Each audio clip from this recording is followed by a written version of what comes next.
Hello everybody, this is Mog back with Mogscast, and welcome to episode 5.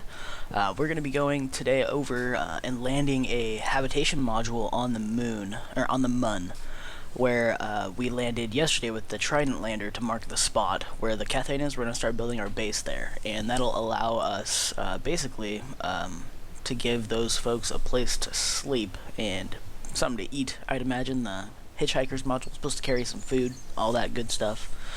So we're going to go ahead and head on over to the launch pad, which I've already got prepped up, and congrats to the other 2 subscribers we've got. I've added you guys in today, and they will be flying today's mission. And this is a pretty cool little ship. I've used this design before. It's from the Home mod set, with a bunch of cool, I think it's like 3.5 meter parts, larger than the normal, the stock largest parts you can get, diameter wise. And let's see, that's right, we've got a rover today too, and it's going to be launching up there as well. So what this is just, it's a little platform. It's going to sit like this, and the rover can dock up into it to get refueled or to refuel it. It's got its own fuel and RCS for its rockets to assist in landing. And so we've got our command pod up here, holds 2 people, and we've got the Hitchhiker's module here, which holds 4, so this thing can effectively hold a total 6. The habitation module, from what I've heard, I don't know if this is accurate, it's supposed to be able to hold Kerbals 2. I have yet to see that actually work. I think that's mostly based on speculation though, as in, like, if you click on the deployed parts, which you'll see when we get down to the Mun, it does give you like the same menu as this. So that's what that's based off of. I haven't heard much else. I don't know if that's actually going to happen in the future or not. But look who we've got today. We've got Neogblaze, which I'm going to actually, I don't know how to pronounce it, so I'm going to say Neogblaze. And we've got Alec Anders here, who I believe is in the pilot seat. These are like identical in here, but I think technically the first is the safety or security officer or something like that, or maybe it's like science officer and then the pilot, and then if there was a third seat, that would be like the next position, but I could be wrong on that too.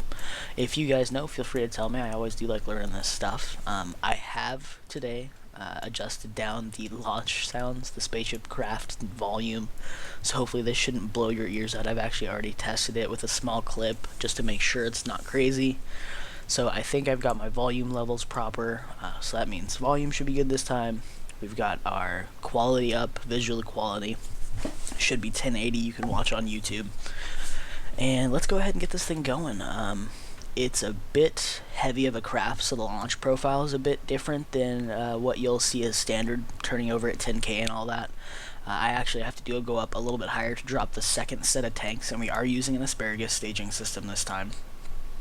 That's all properly set up for efficiency. And we're going to go ahead and get out to the Mun. I'm going to try to be mindful of all the things I should be. So if I go quiet for a few seconds, my apologies. I will try to rectify that. We are also going to talk over a few other things, just to kind of give you a heads up, itinerary for what we're doing. A few of the other planned features that I just completely neglected to mention in the last video when we were talking about it. And I'll talk about those when we get up into space. As a reminder, I did go over flag planting and the ability to repair. So there's a few other things other than those that I wanted to mention. Also, update on our space station situation. Had a little snafu while getting prepped and ready for a further episode after shooting episode 3. So this happened between episode 3 and episode 3.5. I basically just changed our mission plans a bit, so I'm going to go ahead and show you a quick clip here of that for the sake of being simple, and it'll be the new one with all the science modules built in. And whoa,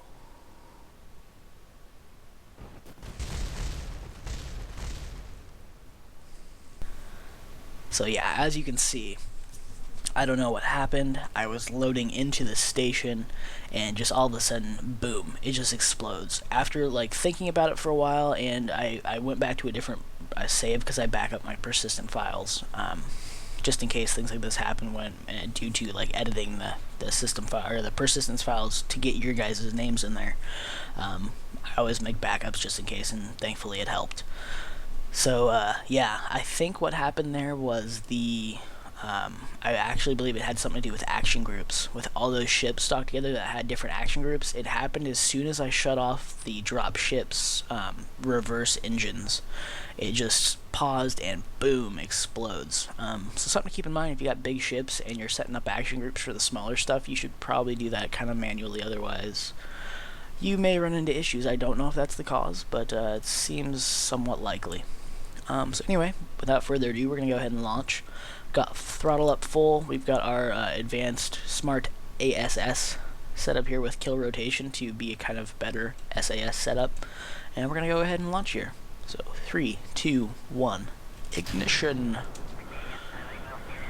We're gaining speed here. Got it up full throttle. Now this is going to start overheating sooner or later, but I'm going to keep an eye on that. I am going to tilt just a hair to get these parts away from the launch pad so that it doesn't crush and destroy things at the Kerbal Space Center. So that should be good, I think. That should get them clear. And we do have a little overheating, gonna kick that back just a bit. And as you can see, we're running a little low on fuel of our initial 2 drop tanks. So as soon as those run out, we're gonna eject those off. Now, the middle engine here, this is the Joule set, by the way, from the Joule 5 pack. A little bit thicker engines. I think these are another 3.5 meter set that matches the home set. They go really well together if you're thinking about downloading the packs. Cool sets of engines, lots of fuel, lots of thrust, but damn are they heavy. So there we go, first engines, dropping those off. They might clip a little bit, but they should be just fine. Yep. They do tend to run into these protrusions here a little bit, since everything is still fairly close for such large parts. So we're getting up here, coming up on 170 meters a second, and as we get closer to 200, I'm going to drop that back a little bit just to be a little more efficient in this thicker atmosphere. And as I mentioned before, we are going to wait a little bit to turn over, probably around closer to 1,300 or 13,000 meters up, just to kind of give these second set of tanks time to drop off. It makes it a lot easier to maneuver. Okay, trying to keep it steady at about 200 meters a second, which means, yeah, I'm down pretty low. As we start losing more fuel, which means losing more weight, it picks up acceleration even though our thrust is lower, which is something to keep in mind. So as you can see, we're getting up to the 9,000 meters mark, and we're still got plenty of fuel in these tanks. Now, one thing to keep in mind with asparagus staging and fuel transferring in general using the fuel lines, these don't seem to update properly. The only ones that are going to be proper are the ones that are getting drained. The rest of these are technically feeding off of this single set. So, something to keep in mind, those will all pop back to full once they're the ones getting drained from. So keeping it around well, I'm a little over now. That's what happens. But we did break through the 10,000 mark, so that's not such a big deal. And there goes those last tanks. Drop those off and start accelerating a bit and start the turn. So looks like closer to 14,000 is when the gravity turn starts there for this one. Not a big deal. It still gets up. It's a fine profile. It's not terribly inefficient for a craft of this weight. Typically you do want to be going up a little higher before turning over to just maintain that altitude, because yeah, for such a heavy craft, gravity plays a bit heavier on it. So gain that little kick more of altitude before start getting your gravity turn in. Looks like we've got an apoapsis of about 30 so far, and so let's kick that up to full, and there goes our last drop tanks. And I've got this thing strutted up. These Joule tanks wobble like crazy, so got it all strutted up on both sides of the secondary engine and decoupler, just to hold. Otherwise, these things will be flopping. The oscillations are nuts. And yeah, once we get up into atmosphere, and I did time this, we should be good right when we get to our apoapsis. Once I burn that out to about 150-ish, once we get to that point, we should be sitting pretty to pretty much just burn straight for the mun. Once we do that, I think I'll be talking a little bit about those updates that are coming up in the future, as well as doing an EVA, showing off the ship a little bit more in depth. I think I'm going to take, since Alec is the pilot, I think I'm going to run out there with Neogblaze and give a quick fly around of the main lander, which you shall see. I really like the design. I like the little legs put on here. I like having the clearance off the ground instead of just sitting flat.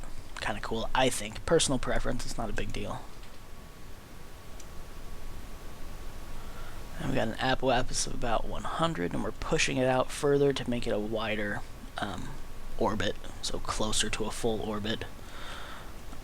That's one thing they do in actual space launches. They pretty much time their gravity turn perfectly, so once they reach their apoapsis, it's pretty much, well, I won't say even, but it puts them in orbit. Oh, I burnt a little hard. That's okay. Let's go ahead and get set up here. As you can see, yeah, the moon is or the mun. I always do that when I'm recording. I'd never do that normally. So right here, we're gonna be a little early, which, whatever. It's a little inefficient, but it's not a huge deal. So push that out. Get an intercept. Yep.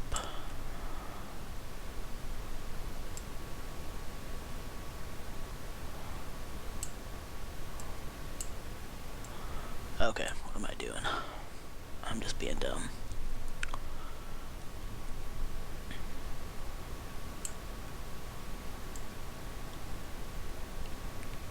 That's another thing. A lot of folks don't realize you can grab the center of maneuver nodes like this to readjust where you're burning. So in case it's a little off, you can just do that to kind of re-catch things. Or get that fine adjustment down. So let's go ahead and do one of those. The gravity's going to pull us a little bit, which really does help slow you down and get you real close. So 58, that's fine. Get that all prepped and ready. It looks like a 24-second burn. We're probably going to run out of fuel in the middle of that burn, so it'll be a little off. We won't be perfect, but I'll switch over to the second tank, which will get us out there and then help us get into a capture burn. And if everything goes smooth, we might even be able to use that secondary Joule engine to actually assist in slowing down to land, which is nice. Nice. Haven't even used any mono. One thing that I didn't do during my testing is keep this rover fueled up with mono, which was a mistake because then I couldn't launch it back up to reconnect with this off the ground. It was too high. But I did add these little thrusters here, and it has a fuel tank up front. So what this thing is going to be basically able to do is it's got mono, it's got fuel and oxidizer, small engines, and monopropellant thrusters. So it'll be able to get around really well on the Mun, as well as being able to pop up and redock with this thing ideally. And if I do the other modules for the Mun base in the same fashion, I'll be able to refuel, transfer fuel, those kind of things, other than xenon or Kethane, to the main modules themselves. Excuse me, sorry about that. But yeah, I'll be able to actually refuel the ships, and they'll be able to actually relaunch and probably get back into orbit if need be from the Mun. These modules are really cool, and I really like this design. But I will show you that a little bit more in depth later. For now, let's just concentrate on getting out to our burn point. Just gonna forward a bit. We got 3 minutes. We got 24-second estimated burn, so we're gonna look at about T-minus 12, 13. Give time for the engines to spool up before firing. And up here in zero gravity, you really do want to be careful about just pushing to full throttle. So it's much better to just do a slow burn and do it that way. Otherwise, parts have a tendency to snap, explode, and that's never good. So burn it out, and it's a little wobbly, and there goes that. About halfway through our burn. Let's eject those and push on.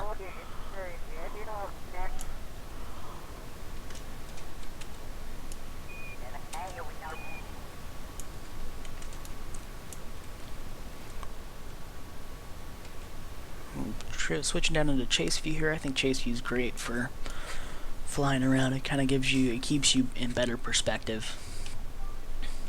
And actually, I'm going to be watching, 'cause what am I doing? Since I Sort of messed up the burn because we ran out of fuel and have different efficiency rockets here. Not different efficiency, but different thrust to weight ratio.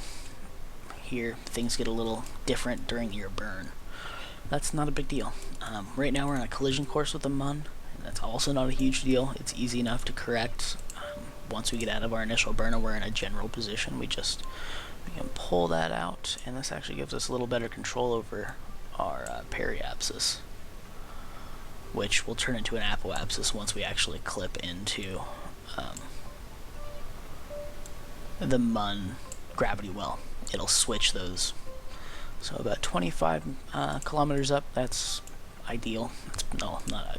It's fine, perfectly fine. It'll work, and it's good low orbit. The Mun doesn't have an atmosphere, so like you're not getting slowed down by particles sitting in the gravity well up to a certain altitude like you would with most planetary bodies with atmospheres. The Mun, you can pretty much just skim the surface. I think I'm probably wrong on this, but not by much, I'd imagine. Some of the highest peaks on the Mun are probably around 4 to 5K up. So you can just pretty much sit in a orbit 5 kilometers off the surface and just skim the entire way around your orbit. Nothing's gonna slow you down. It's really cool. It's great for finding things too. And it's cool because it gives you a lot of time, because it's mostly you're fairly low, but all your speed is lateral, so it's easy to slow yourself without running as much of a risk of just slapping into the ground if you're not timing things perfectly. Because if you're coming straight in, like just dropping right to the ground, like from a high altitude, it's a lot harder to gauge when you need to start using your thrusters, unless you're really timing things, unless you really got a good amount of experience with it. I mean, once you know how your ship handles, it's not a big deal, but new designs landing on new planetary bodies is always a little tricky. So let's go ahead and let's get a little away from Kerbin here, and then we'll talk a little bit and show off the ship. In fact, I'll probably just EVA and talk about some of the upcoming updates as we go through that. So there's the Mun. This is probably good, about halfway between. Yeah, pretty much. Get rid of that. And I totally forgot to do that, so let's get that corrected first. That's what happens when you're talking. Totally spaced and forgot to do my maneuver node there. So this is going to be a little less efficient, but whatever. It's not a huge thing. Good enough. About 29K up. Just need a second burn. 1 second burn, that is. Roughly 49 delta V is needed to change this course. Which, that's like, I can get that in super fast. That's another thing. If you're keeping an eye on this, this tells you exactly how much delta V you need to make this maneuver at that exact point. So if a lot of the times your estimated burn won't be ideal, like it won't show you the calculated amount. Be that due to just having decoupled or on a new engine system, or it's such a small, minute amount that it doesn't display. You can kind of go here, and if you know how quickly your ship can produce those delta V, it gives you an idea of how long you need to burn. In fact, it's if you're watching how quickly it burns down, you can actually time these. So like, if you can take a 1 second burn and make it into a 8, 10, 20 second burn just by throttle management, which can really help in making nice smooth maneuvers instead of such sudden jerky maneuvers, which I will try to show here actually. So I'm just basically just gonna tap that up a little bit and let it burn through. So about halfway at the T mark, roughly. This isn't perfect, but started at about 8, -8, and ending at about +7. So it's a pretty even burn with minimal thrust. And I mean, it wasn't perfect, but it's damn close. So there we go. That's in position to make a perfect orbital capture, or well, a fine orbital capture. Let's go ahead and bust out Neogblaze here and go on some EVA and show you guys what's going on. grab. So yeah, I did, since this whole ship doesn't have parachutes, in the event of an emergency during landing, won't work on the Mun, but if for whatever reason we ever had to bring this back to Kerbin, these guys could eject out, EVA out of the ship, grab a parachute from one of these boxes, and then land safely. You know, provided they don't burn up on re-entry.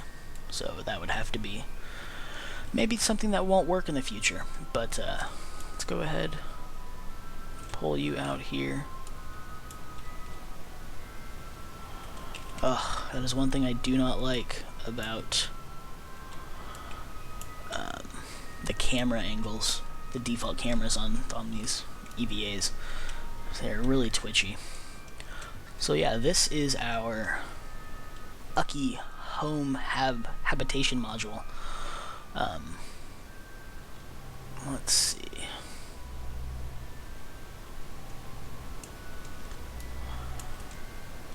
I actually forgot I had a docking port on here. I was going to make something, but, oh, well, not a big deal. It's not something we're going to do now. I'll have to bring it up. What I was going to do, I will keep secret for now. It'll be launched up with another module, apparently. That's what happens. So, yeah, as you can see, these are swept wings. Just those huge, long, rectangular wings. And then on the ends, I've got some landing lights. I've got those radial boosters there. And then these legs are from a mod pack. They're stock, non-animated, just like sturdy legs. They're big, which is what I needed instead of those fold-out ones. I think these are longer. It got the rover off the ground a bit better. So everything is strutted up because they become a bit unstable. Strutted from the engines here, from the swept wings to this thing to keep it stable, from the swept wings to boom, and then on both sides of the swept wings there just to keep everything nice and stable. I've got some more radial aerospike engines, 3 of them here on the core, that are also from the home pack. Oh, that might be what these are from. I think these might be from the home pack. Maybe. Don't quote me on that. So yeah, RCS tank, fuel tank. I've got ladders deployed here, spotlights. They've got little lights here, and these enormous solar panels on these legs. It's a really cool. Looks like a little flower once they're all deployed. Kind of looks nice. On the rover, let's take a peek. This is the DEMV-1 rover. All-inclusive part. It's got a docking port. I wish you could go first person. Docking port on top of it so that it can boost up and relink with this if ever needed to either refuel or to be refueled. Quantum struts on the bottom here of the module to hold it in position during transit or just during dock. Got spotlights to illuminate the little garage parking spot thing is what I'm calling this. Got some laser cameras here so you can kind of keep track of where you are in the docking process with this thing. So I think overall it's pretty cool setup. I've done this one before in 18.2, which I liked. I had a Mun base, but on the Unity 3 engine it kind of was really laggy. So there was that, which was an issue. But yeah, so EVA all good. Neogblaze here with the spacewalk. Grab that, and we're just gonna go ahead and pull you back into the command pod. And oh yeah, going over the things for the possibly in the next update. So we went over flag planting and repairing of certain things. We've also got the note in here just mentions rover parts for spacecraft construction. So hopefully we should have a bunch more things for rover. I don't know if it's going to be single couple of parts, nice.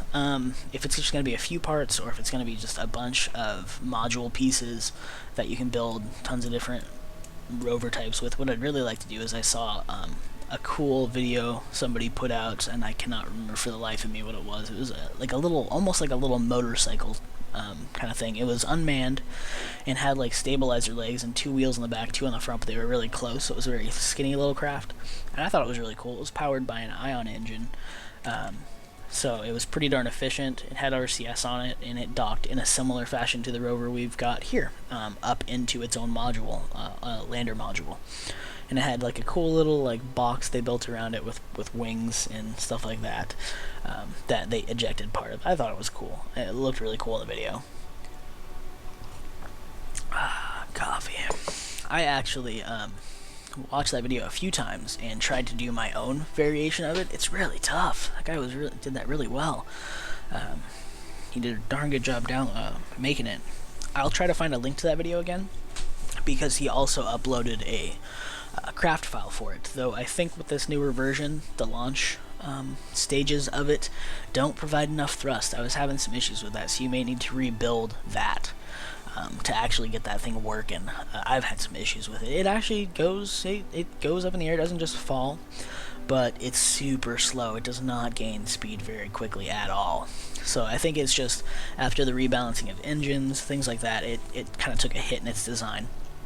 But I'll put the link up there anyway, just so you can kind of put it into your game if you want, and kind of look over it in the assembly buildings if you want to try to make it work, and if you just want to watch the video, there's that too. So another thing on the planned features list, as I'm going to speed this up a little bit so we're not just chilling out here in space, you guys have something to look at. In fact, I'm going to also give me that just so I can keep an eye on it. So, another thing they've got, other than rover parts, they have a new entry that just says mining parts. And from what I've read and what some other folks have mentioned on their channels, I think Scott Manley may have mentioned something, if I'm not mistaken, in one of his stuff on the forums. If you go check it out too for a little more in depth. But it sounds like you'll be able to mine stuff in atmosphere, certain resources, possibly get things out of water, so processing. Like you can go to places like Lathe, which actually has like oceans, and people build bases and land in the ocean in just floating bases, which is awesome. I want to try to do that sometime. That's really, I've never been to Lathe. The only other thing I've been to, other than Kerbin, the Mun, and Minmus, which you guys haven't seen me do, but I've been to Minmus, and I've been to Duna in orbit. I've never landed on Duna. So that's the progress I've made. Just so you guys have an idea of what I've done. That's about it. I tried landing on Duna once, and I made the mistake of coming straight down from orbit, from a really high orbit, and I did not start slowing down quick enough, and I just slammed into the ground with my little mining ship and destroyed it. But that's okay. Whatever. Another thing they're adding under the physics and dynamics section of the planned features list here is re-entry heat. So we're actually going to be having re-entry heat that we'll have to watch and manage. When coming back in, you'll have to maintain angles or use heat shields or a combination there of both. Make sure you're coming in at an okay speed into the atmosphere. So something to keep in mind there and start planning for. Reading up on it, possibly how it works in real life, so you might have an idea of how to accomplish these things once the update is out. And the last entry that they have selected for the next update is better aerodynamic system. So hopefully that'll make space planes a bit more easy to predict and build. So yeah, those are all cool things I'm really looking forward to, because that's going to really up the ante for a lot of things and make it a little more realistic, I think. So keep those things in mind as you're playing or just watching videos. Those things are going to be changing, and it's going to be a whole learning process all over again. But hey, wouldn't be fun without a challenge, right? At least that's how I look at it. So we're coming in here, and we're going to get ready. I'm actually going to set up that node just so I can get an idea of what I need to burn.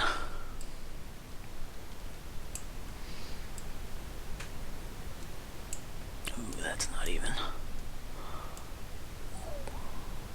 So yeah, that's a quick thing. If you just notice what I did there, I was too far forward on my maneuver node, and I was going to slam into the Earth, or the Mun surface, so you can just grab it from the center. The center will turn gray, you'll pick it up within, and it'll turn white, and you can just drag it along your projected line. So let's do that. And it looks like the trident is going to be on the dark side of the moon right now, so we'll have to wait until it's daytime until he's in the sun, the lit section of the moon, before we land, because that's just good to do. So it looks like we need to get about 350 delta V, which will be a 12-second burn with these engines. So let's do that. Get in position. Oh, there we go. And I haven't used any RCS, I lied. This thing is maneuverable enough if you're planning ahead, so you don't need to use it too much. It can get a little wild because it is a lot of weight, a lot of momentum.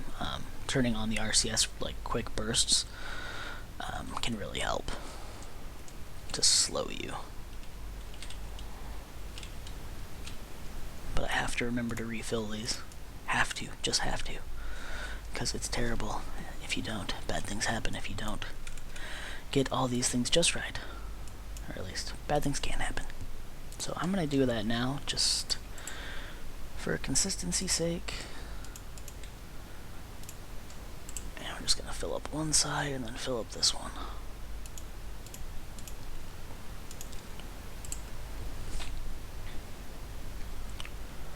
Okay.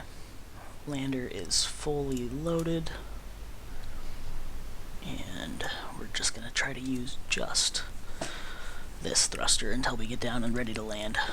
So speed up time a little bit, get closer to when we need to launch, or to burn.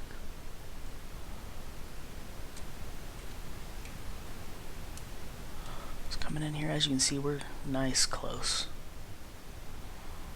It's 12-second burn time. I'm going to wait till approximately T-7, just to give time for those engines, once again, to spool up. It's a good idea. Otherwise, you're going to be off either way.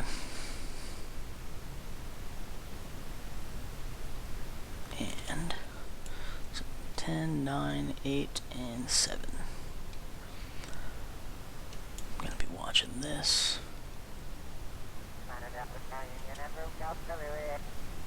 Oops.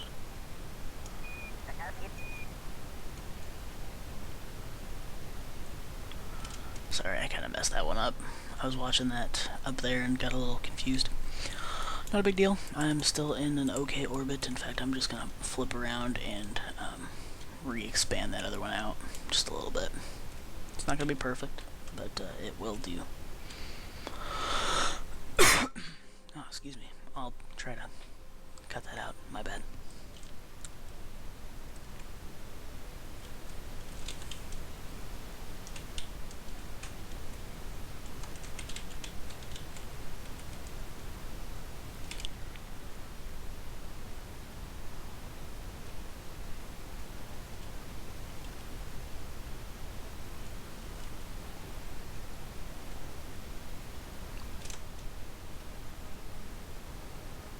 Good enough. Got a 21 and a 28. I don't care enough to fix that, that's fine. And what we're going to do now is adjust that inclination, since we are a bit of a off there. So we're going to want to burn about here. And one thing to keep in mind, I had a lot of confusion with this initially. So I'm coming in around this counterclockwise. This is to burn south of your current trajectory. This is to burn north. It's not always the case depending on how you're orbiting, but this will burn so that as you go past it, you're going to be burning up. This would be the opposite. So like as you burn past this point, you'll be burning down and changing your trajectory that way. So something to keep in mind if you're planning maneuvers. That's one way to look at it. I'm sure there's other ways, more scientifically accurate ways, but that's how I rationalize that to myself, and I think it works. So that looks pretty even. We're along the equator. We're still a little north of the Trident base where it actually landed. That's not a big deal. It's easy enough to change while landing. So we need a 1-second burn, and then we'll be getting ready to go there.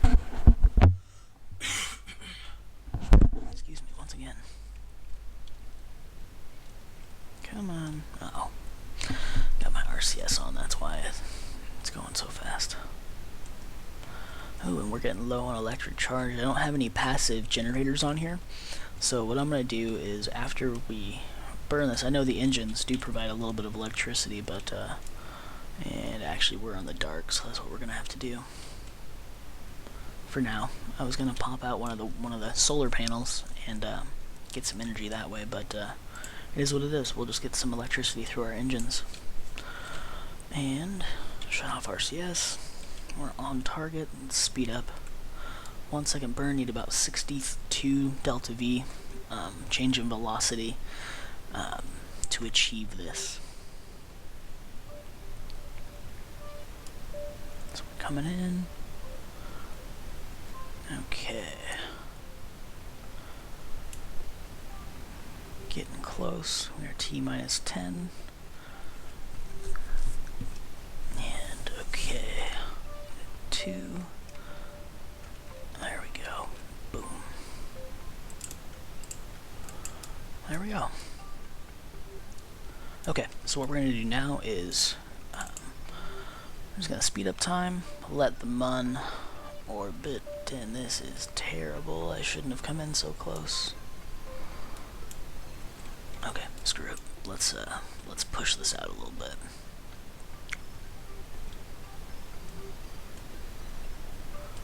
Hope this is prograde. And yes. So our prograde marker, let's push out. Nope, we're just gonna go over to here and push this, since it's above 25.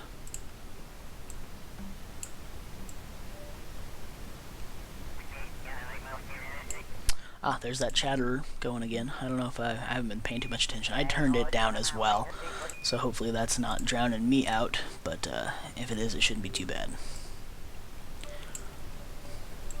Because yeah, that's one thing to keep in mind. While recording these, doing live commentary, I don't hear myself talking in relation to the volume of the game. It's in my headset, I'm just talking, so I'm hopeful that everything is looking good. During my test video, this sounded fine. I turned this down quite a bit, so and I found a way to boost my microphone up pickup, but not by much. It was like already up, I think, plus 90 in or plus 9 or whatever it is in the control panel. I was able to boost it up like 1 notch of pickup, so yeah. The marvels of modern technology. Okay, that should be fine, and looks like I just need 7 delta V to get this change. Once we get to that maneuver node, that is. So let's find that node on our map here, because that's one thing you can do, is it puts a node, a graphic, directly on your nav ball, and regardless of where you are in relation, if you put your heading directly on it, that'll be exactly where you need to be to burn when the time comes. And it looks like it's way over here, which I guess that makes sense, kind of. I was expecting it along the horizontal view, but yeah, just one of those things I'm still learning too. So hopefully, if you guys hear me say something that is incorrect, I know I've mentioned this before, but please do just put something in the comments there. Okay, so especially with such low delta V changes, things tend to get a little jittery. I'm sure you've noticed in your own games or other things. Excuse me. I don't know why I'm so coffee this morning. Oh, maybe it's because I have coffee. Oh, that's not too funny. Okay, so we're coming up here on our maneuver. And by the way, a lot of people are like, "Oh, maneuver nodes, blah, that's stupid. It makes the game easy." It's called flight planning. People do this.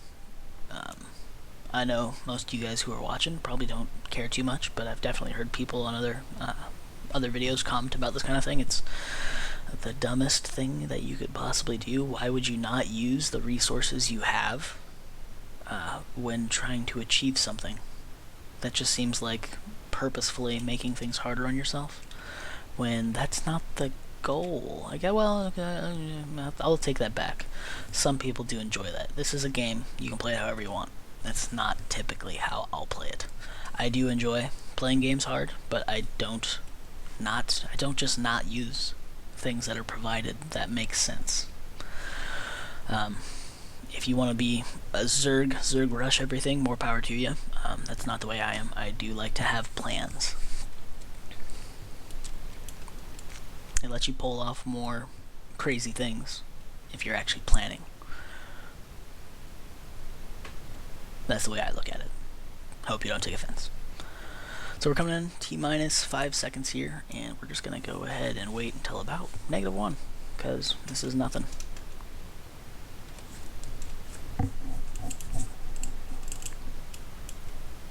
And boy, oh boy, those are going to be jittery.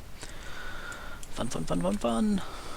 Okay, so we're above the 25k mark. I should be able to bump up, yeah, to 100 times speed. Can't go faster than that without being above 50,000, but this should be fast enough. I'll fast forward this, so I'm just going to go silent for a little while. We'll fast forward until this thing gets in the light.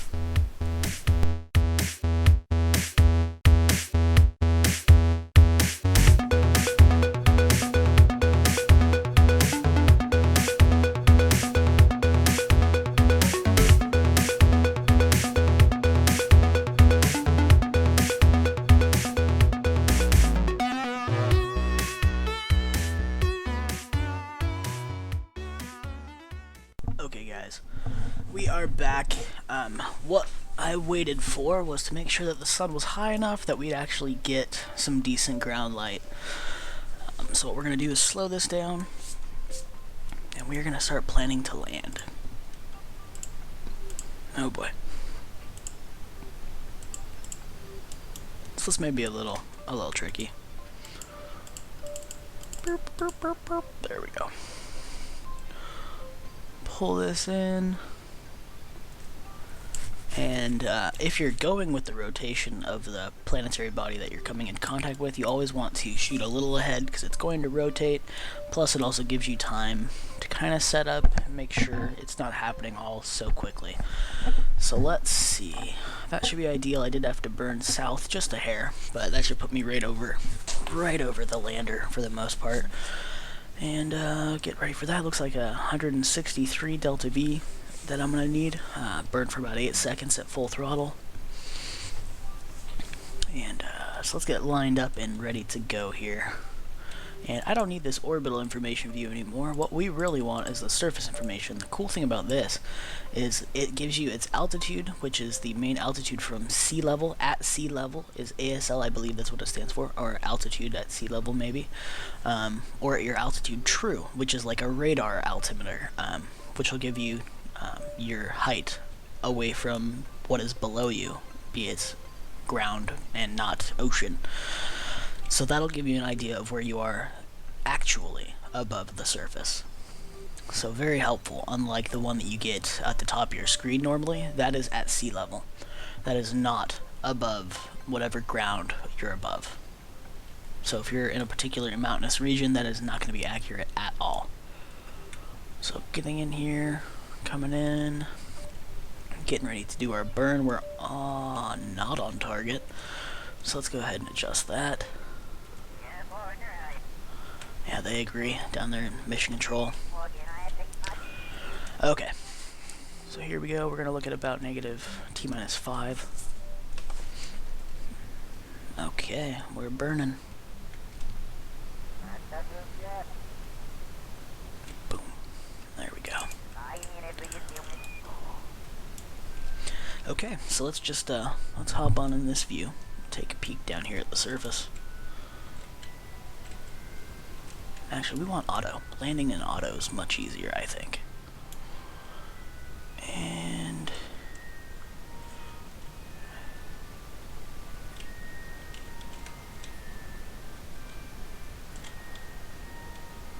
there we go. Face right along our retrograde since we're facing backwards.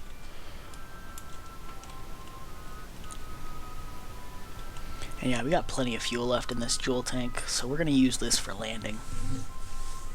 To a certain degree, we're gonna use it to slow our descent and then we're gonna basically drop it, let it explode, not on our current guys. We don't want to blow you, all you other guys up. Shroom, Brinstar, and Alec A-Dub, that's who it is. A-Dub is in the other one there. So Shroomo dead, Brinstar, and A-Dub in our current lander, giving us positions, coordinates for where we want to land. Right there. Trident base, which is, I think, what we're going to name this base. So that'll be the rename to the Trident lander. And then this will be known as the Trident base, along with whatever else. This will be the Trident base hab module. So coming in.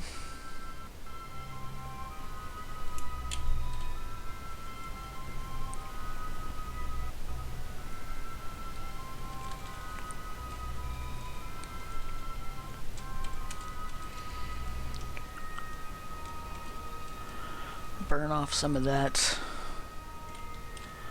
motion there, that speed.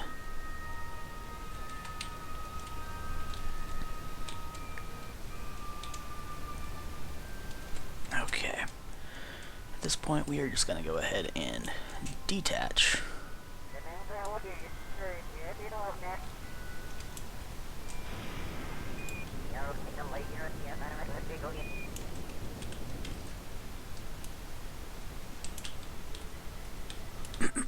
Excuse me. Oh, there we go.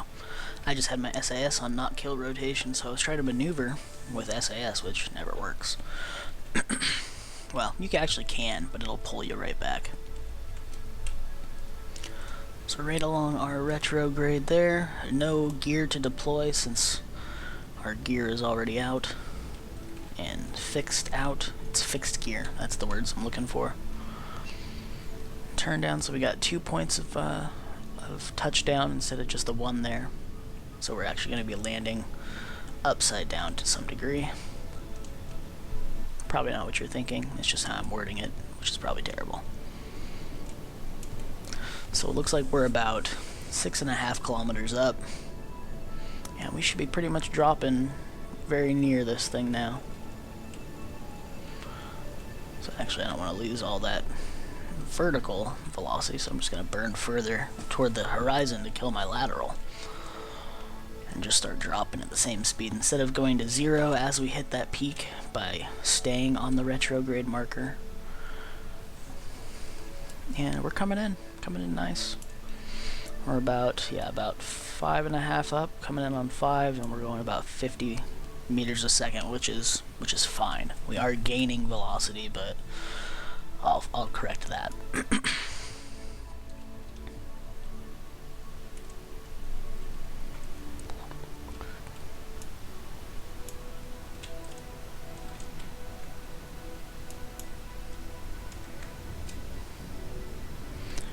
In fact, I'll also correct how close we get by putting our retrograde marker very close to the target.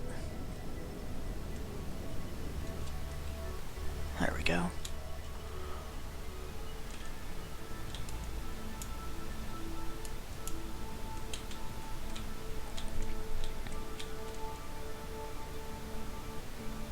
Actually, I can do better.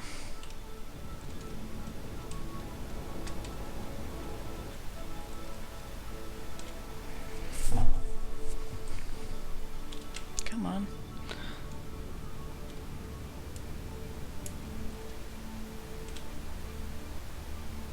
Oh, I see. It's just coming back.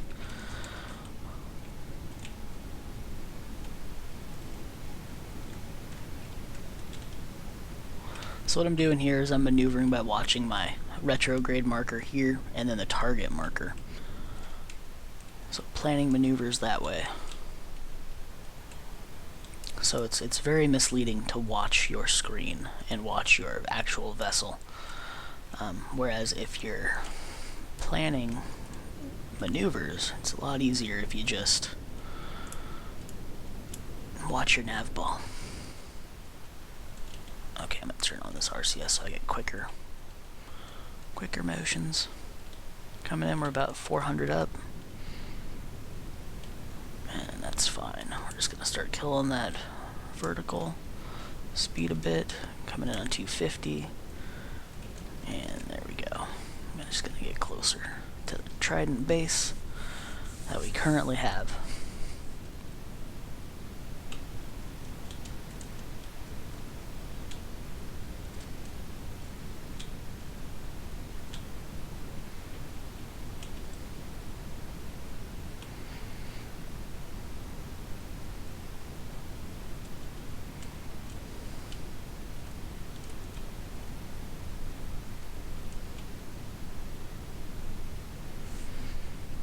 Turn on our landing lights, and that big blue light's actually from the rover.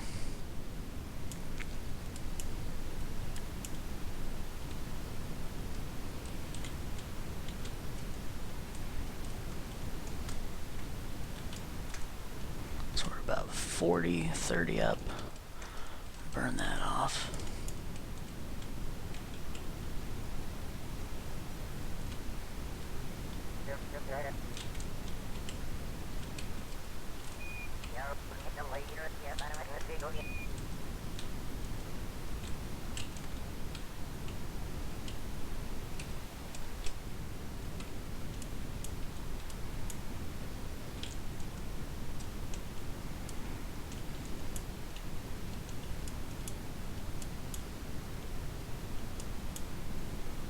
Now, this is all by hand other than the kill rotation from MechJeb. Just so you guys are aware. Sorry I'm being a little quiet. This is delicate operations.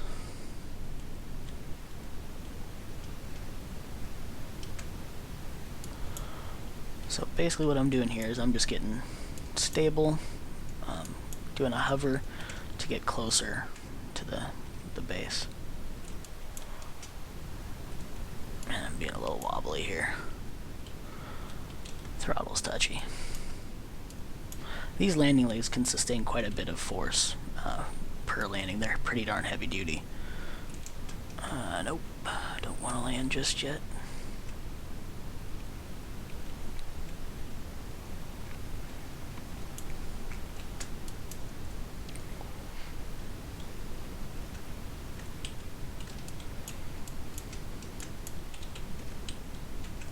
I know MechJeb actually has the ability to do this kind of stuff, like holding your speed at a certain amount, but I don't want to do that. I'm just coming in for a landing. And there we are. Less than 50 meters away from the original lander on first touchdown. There's no bouncing, no nothing. So, take that. Ah, stop using RCS. Fuck.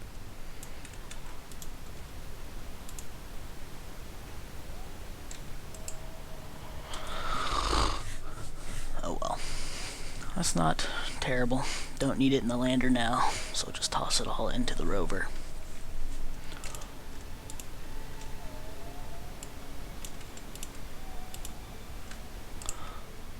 Just need about 15 to keep things even in here.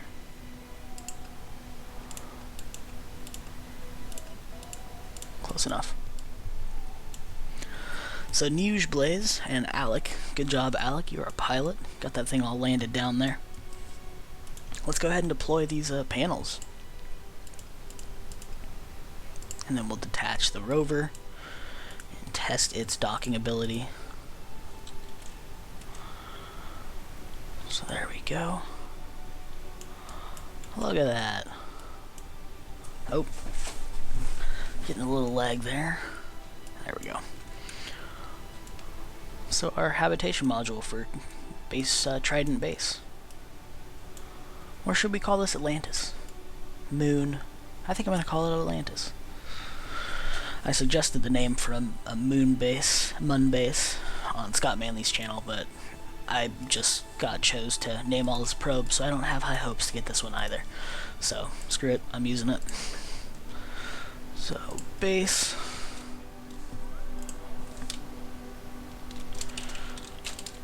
No, Atlantis. Module. Oh, and that's another thing I get to show you guys. Let's go ahead and deploy this. So all these hatches begin to open. And these little pods come out. which I'm actually going to speed up time because it does take a little while. This is 2 times, so normally it's a bit slower, but I wanted to show you without taking too much time. So these expand. You've got your little greenhouse here. You can grow stuff, presumably food. And then these 2 that are solid, which I'm assuming are just quote-unquote living spaces. And these are also the ones that have these little hatches, the crew hatch, which, yeah, shows it can hold 6, but I have yet to actually be able to get anybody in these. So technically, if I can get this to work, this will hold 12. All in all, if you're including the hitchhiker's container here and the command module. 10 if you don't count the command module, which, yeah. Cool. So that is our habitation module. Let's go ahead and detach our rover.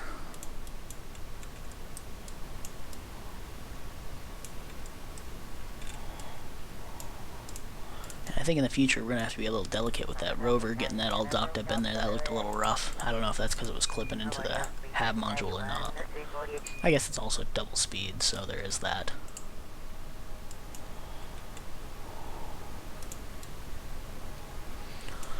Okay, so Alec, let's go ahead and take you down. And let's go back down to normal speed.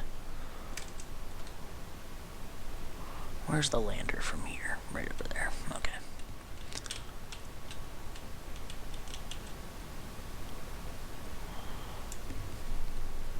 And I'm actually going to have you jump in the rover here and reposition and test its ability to redock. Actually, these don't have clipping, but screw it. We'll just leave them down, see what happens. So up into the DEMV Mark I rover. And for testing, I'm not going to do this right underneath here, first off. So deploy our wheels. We can enable motor and steering. Ooh, that is a really close fit, isn't it? This will be delicate. Actually, let's just see. Yeah, okay. Those are not going to want to get hit. So a very delicate landing, or garage there, but it should protect everything. So we got a working rover down here on the Mun. I'm gonna do a circle around Trident Base. Be like, what's up, guys? We's here. You guys don't gotta sit in your command seats no more. You can go hang out, get some sleep, eat some food. The new habitation module.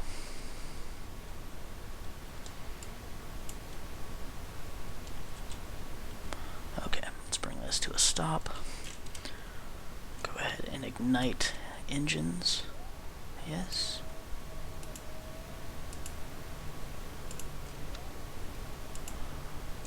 Oh. Oh, what? No fuel? Okay, fair enough. Apparently, those won't feed off of it. Well, this one?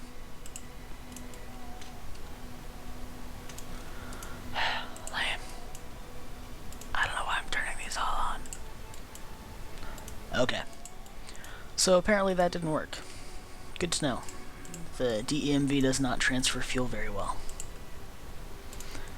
Can these work? Yes.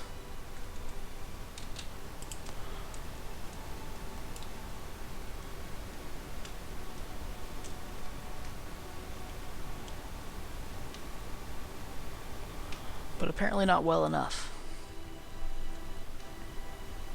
Won't lift it off the ground. Well, lesson learned. We need a smaller rover if we want to actually be able to redock it. Not a big deal. Docking port will still serve purposes, I suppose.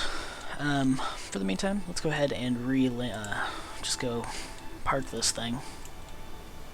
One thing to keep in mind, rovers like to roll. So when you're docking, or when you're parking your rover, first off, you do want to be careful not to bump nothing. But especially these ones, you're going to want to retract the wheels, shut down, disable, disable, and then turn on your handbrake. At least that's what I usually do to keep things together. Okay, so that's it back in and not going to be moving. We can go ahead and get you back out, Alec.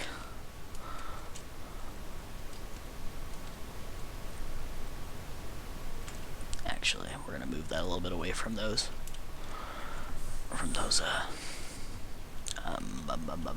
ladders. That's the word. Ladders. Deploy, activate, enable.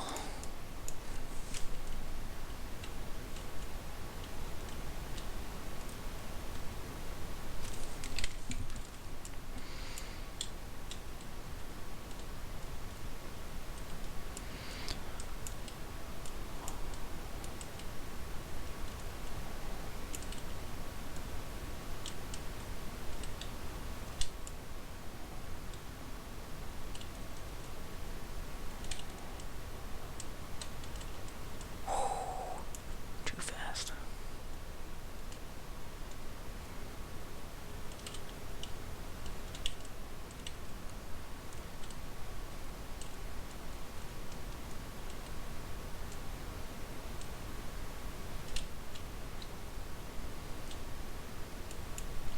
Okay. Come on. That's good enough, I think. Doesn't have to be perfectly centered now. Retract, handbrake, disable, disable, shut that down.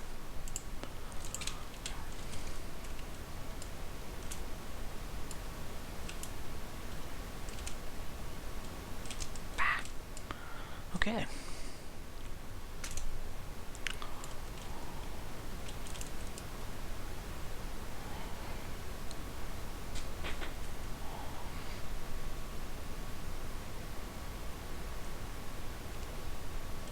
Oh, yep.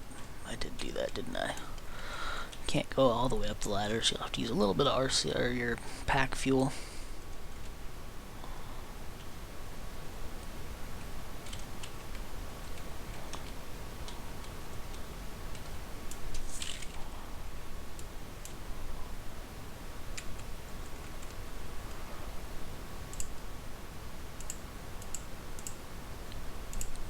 So EVA everybody out. What we're going to do is just get them all together.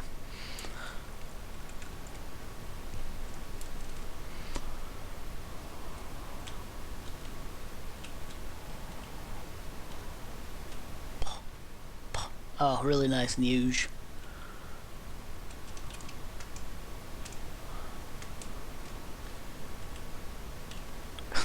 Just knock Alec right off the thing there. Thankfully, low grav didn't kill him.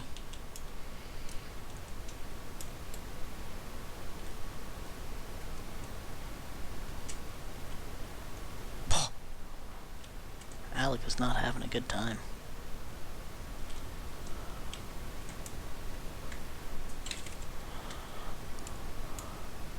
And for whatever reason, yeah, this isn't showing Shroomo Death, but he is in here. Shroomo dead. But he is in there.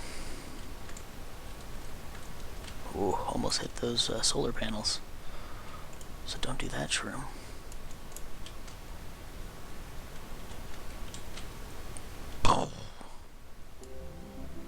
Kerbal bowling.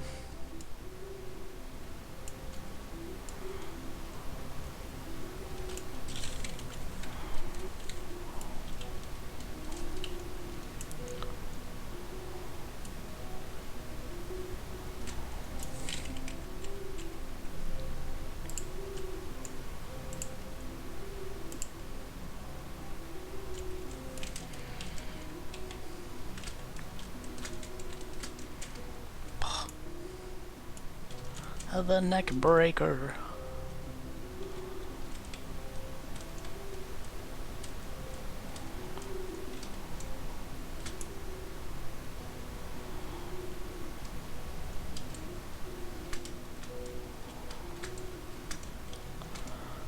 we go. Nice gentle landing for Brinstar. I think that was Brinstar. Yeah, Brinstar.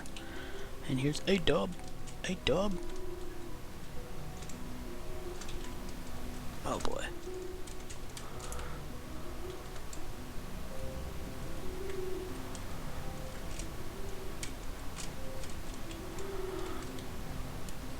Now, we've got 5 guys down here. We've got a few options. They can all stay here on the Mun, help start the first Mun mining station. These are your subscriber avatars, so by all means, let me know if you guys have any ideas for what you'd like to do or what you'd like to see your personal avatar do. These guys are all here. We do have a lander with 3 seats that can take back 3 people to Kerbal to land. Now, we also do have a rover that holds 5, so we can actually go do some exploring if you like, but totally up to you. Just leave some comments for whatever you might want to see, and we'll see you guys next time.